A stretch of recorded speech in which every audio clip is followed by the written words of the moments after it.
はい、こんにちは。MD ジャックです。愛です。耳の妖精、ミミィです。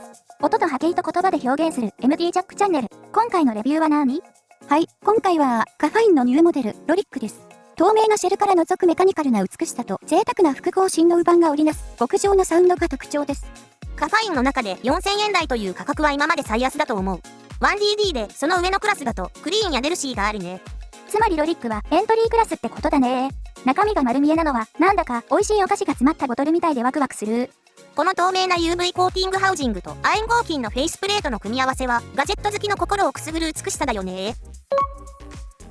耐久性も高くて接着されたシェルが衝撃でパカッと割れないように精密なネジで固定されているんだわ。これはカファインの他モデルでも実績がある設計だから日常のうっかりした落下でも安心だね。ネジ止め最強。サイズは幅が細め、重さが 5.8g と軽量だけど亜鉛合金だからアルミ合金よりはちょっと重くなる。 5.8g なら全然気になりませんよ。あと音漏れも気にしなくて大丈夫です。音の要となる振動板には先進的な PU とチタンの複合振動板が採用されてる。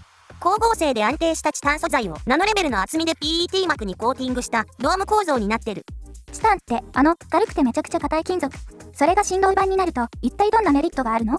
チタンの持つ高い合成のおかげで高音域の伸びが格段に良くなって音のディテールが豊かに再現できるようになる。さらに振動板の周囲には柔軟な PU 素材が使われていて弾力のあるナチュラルでパンチの効いた低音と感情豊かでふくよかなボーカルが表現できるの。なるほど。硬いチタンと柔らかい PU のハイブリッド。まるで外はカリカリ中はジューシーな極上唐揚げみたいな完璧な組み合わせ。ミミィちゃんならではの例えね。豊かなボーカルと滑らかな高音域が絶妙なバランスで共存しているのがこの振動板の強みなのよ。ロリックの強みは振動板だけじゃなくて駆動部には N52 と N42 の磁石を組み合わせたデュアルマグネットとデュアルチャンバー構造が採用されてる。ツインの磁石と2つの空気質の構造で音にどんな変化が生まれるの？強力な磁力で振動板のレスポンスが高速化して微細な音まで捉えるパワーが生まれるんだわ。そして2つのチャンバーが空気圧を最適化することで歪みの少ないパワフルな低音の広がりを実現してる。ツインのパワー高まる。3つ目の特徴はこの美しいバンドルケーブルです。高純度な銀メッキの160芯仕様です。160芯たくさん編み込まれていてコシのある最高級の流しそうめんみたい。ああ、そうめん食べたくなってきた。この打芯構造のおかげで音のロスがなくて断線にも強い。銀メッキだから音情がクリアで高音も綺麗に伸びるし細かい音がしっかり聞こえるから没入感がすごく高いんだよね。手元にあるのは 3.5mm プラグのケーブルだけどマイク付きや USB Type-C バージョンも選べるんで用途に合わせて選んでね。ではロリックのサウンドを早速聞いてみましょう。ボリューム上がります。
はい、サウンドチェックでした。